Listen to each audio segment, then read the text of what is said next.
Hello everyone, welcome to the SAM, that is Study Art Motivation and Education, and in this video we are going to discuss about the classification of zygomatic complex fracture. Okay, so the first and a very important classification was given by Rowe and Kiley in 1968, and उनके हिसाब से there are 8 types. Okay, type 1 is there is no significant displacement. Okay, type 2 is a fracture of zygomatic arch. Then type 3 is a rotation around vertical axis. Okay, and it can be of two type: inward and the outward displacement of orbital rim. Then type 4 is the rotation around longitudinal axis. Again it is of two type: medial and lateral displacement of frontal process. This one was orbital process and the frontal process. Okay, type 5 is displacement of complex en bloc, that is inferior, medial and the lateral. ये तीनों चीज़ें हो रही है and lateral is rare. Okay, then type 6 is displacement of orbitoantral partition. Okay, in this again two types: inferiorly and superiorly, and the superiorly is quite rare. Then we have type 7 and type 8. In type 7 there is a displacement of orbital rim segment, and the complex type 8 is complex comminuted fracture. Okay, तो इसमें क्या क्या याद रखना? सबसे पहले displacement के basis पर है ये. इतना तो डिस्प्लेसमेंट पार्ट पढ़ के समझ में आ गया होगा that it is based on the displacement. Okay, so type 1 is कोई सिग्निफिकेंट डिस्प्लेसमेंट नहीं है. टाइप 2 में फ्रैक्चर है ज़ाइगोमेटिक आर्च में. टाइप 3 इज रोटेशन हो रहा है वर्टिकल एक्सिस में. टाइप 4 इज लॉन्गिट्यूडिनल एक्सिस में रोटेशन हो रहा है.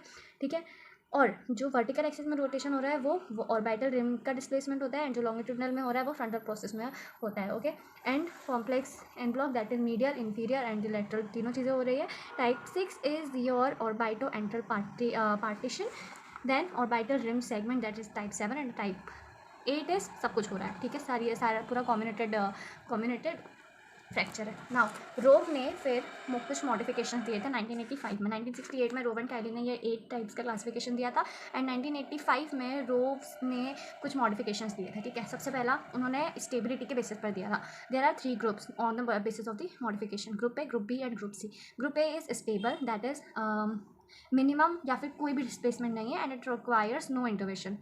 देन ग्रुप बी अनस्टेबल है, बहुत ज़्यादा आपको इस पर डिस्प्लेसमेंट देखने को मिलेगा एट फ्रंटोजाइगोमैटिक सूचर एंड कम्युनेटेड फ्रैक्चर. ये जो आपको अनस्टेबल यानी ग्रुप भी आपको कहाँ पे देखने को मिलेगा? फ्रंटोजाइगोमैटिक सूचर एंड कम्युनेटेड फ्रैक्चर्स पर, एंड इट रिक्वायर्स रिडक्शन, लेकिन फिक्सेशन की ज़रूरत नहीं है.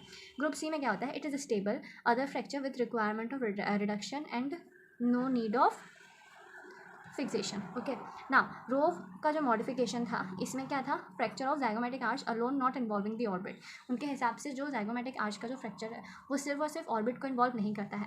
यहाँ पर अगर ये है तो मिनिमम या फिर नो डिस्प्लेसमेंट होगा, वी टाइप फ्रैक्चर होगा एंड कम्युनेटेड फ्रैक्चर होगा. देन मैनसन एटल ने एक क्लासिफिकेशन दिया था 1990 में, and it is a modern classification also. इसके ऊपर मैं पूरा एक वीडियो बनाऊंगी, बट अभी के लिए आप देख लो. It is based on the pattern of segmentation and displacement of zygomaticomalar complex and CT scan. Okay, तो सेगमेंटेशन पर, कॉम्प्लेक्स पर एंड सिटी स्कैन पर, इन 3 चीज़ों पर it depends. And mechanism of energy directed surgical exposure and fixation. इसमें हम जो mechanism देखते हैं वो बेसिकली ये मैकेनिज्म पर डिपेंडेंट है, ये जो क्लासिफिकेशन है, और ये सर्जिकल एक्सपोजर और फिक्सेशन हमें कितना चाहिए ये बताता है.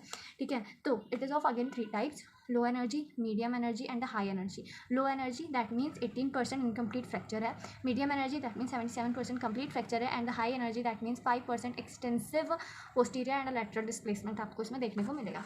Okay, so this is about Rowe and Killey's classification 1968. 1985 में रोव का modification, and modern classification is Manson's एटल classification in 1990. Okay, now 1992 में एक और नया क्लासिफिकेशन दिया गया, that is Zingg et al classification. He divided this fracture into 3 parts: type A, type B and type C. In type A there is a type A is isolated to one component of tetrapod structure. Here there is a reduced energy, fracture of one zygomatic pillar is there. Okay, यानी कि type 1 में हमने क्या पढ़ा था कि zygomatic fracture जो है वो tetrapod है. क्योंकि वो 4 sutures से सराउंडेड है. उसके साथ ऑर्बिटल है, टेम्पोरलिस है, मेसेटर है आपका nasal cavity, sphenoid bone. These 3 things are attached to it. Okay, तो यहाँ पर type A में ज़ाइगोमेटिक फ्रैक्चर हुआ है और कोई एक कंपोनेंट ही उससे अफेक्टेड है. फॉर एग्जांपल ऑर्बिट अफेक्टेड है. ओके, सो इसमें भी टाइप ए में उन्होंने 3 चीज़ें दी: आइसोलेटेड ज़ाइगोमेटिक आर्च फ्रैक्चर, यानी कि बाकी कोई भी चीज़ उसमें अफेक्टेड नहीं है, सिर्फ ज़ाइगोमेटिक आर्च अफेक्टेड है. Then type 2 is isolated lateral orbital wall fracture. तो यहाँ पे क्या हुआ, जाइगोमेटिक फ्रैक्चर, जाइगोमेटिक बोन पर फ्रैक्चर हुआ है, उसका इफेक्ट जो है वो ऑर्बिटल वॉल तक गया है। Then isolated infra orbital rim fracture. Okay, similarly now type B here it is a complete monofragment fracture with displacement along 4 attribution.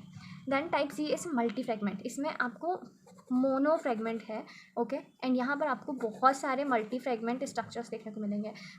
For example this is your bone. Okay, this is your bone. तो यहाँ पर मैंने mandible का लिया है, ठीक है। For example ये आपकी बोन है। अब यहाँ पर फ्रेगमेंट्स क्या होंगे कि ये एक फ्रेगमेंट है, इसकी वजह से ये इस तरह से ये है, तो एक ही मोनो है ना, एक ही है। अब मल्टी फ्रेगमेंट्स यानी कि ये इस तरह से, ठीक है। So this is type B and type C. Now zygomatico frontal analysis क्या होता है? So it is of 3 types, shear type, green stick type and the infraorbital rim analysis. shear type यानी कि there is a presence of gap and the deviation. Green stick type यानी कि कोई भी gap या डेविएशन नहीं है। And infra orbital rim analysis that means it depends on the rotation of the zygoma, वो लेटरल है या मीडियल है, ठीक है। ये हम अगर जाइगोमेटिको फ्रंटल फ्रैक्चर होता है तो ये एनालिसिस करते हैं। नाउ 2013 में ऑप्टा एच एटल ने based on the CT scan उन्होंने कौन सा ट्रीटमेंट हमें फॉलो करना चाहिए वो दिया था, ठीक है। तो 3D सिटी स्कैन के मुताबिक if there is a malar tripod fracture that will be zygomaticofrontal suture. So it can be of 2 types, shear and the green stick. shear यानी कि there is a presence of gap and deviation. shear है यानी कि shear type है, shear type है यानी कि gap and the deviation is present, and green stick है यानी कि gap and deviation is not present, right? तो अगर गैप एंड डेविएशन है that means 2 to 3 point fixation must at zygomaticofrontal region, ठीक है। यानी कि हमें 2 से 3 फिक्सेशन देने पड़ेंगे। अगर नहीं है कोई भी यानी कि ग्रीन स्टिक है that means inferior orbital rim पर जाएंगे हम, वहाँ पर रोटेशन देखेंगे। इट कैन, अगर मीडियल रोटेशन है that means 1 point fixation is required. अगर लेटरल रोटेशन है तो कोई भी फिक्सेशन रिक्वायर्ड नहीं होगा, ठीक है। तो हमें किस कंडीशन में किस तरह से जाइगोमेटिको फ्रंटल फ्रैक्चर अगर होता है तो हमें फिक्सेशन कितने देने हैं वो बताया है। तो शेयर टाइप यानी कि गैप और डेविएशन होगा तो 2 to 3 पॉइंट फिक्सेशन हमें देना पड़ेगा। ग्रीन स्टिक टाइप है यानी कि रोटेशन हुआ है, यानी कि रोटेशन होगा। अगर वो मीडियल है या फिर लेटरल है, मीडियल है तो 1 पॉइंट फिक्सेशन देंगे और लेटरल है तो कोई फिक्सेशन नहीं देंगे, simple. Okay, so this is all about the classification and the treatment plan based on the CT scan given by Opta in 2013. Okay, so it is a very recent thing, so you have to remember this, and this is all about it. I hope you guys enjoy this video, and I hope this video helps you in your academics, and if it does, then I would be really grateful. Thank you so much for watching this video. I'll see you in the next video. Till then, don't forget to subscribe to the channel.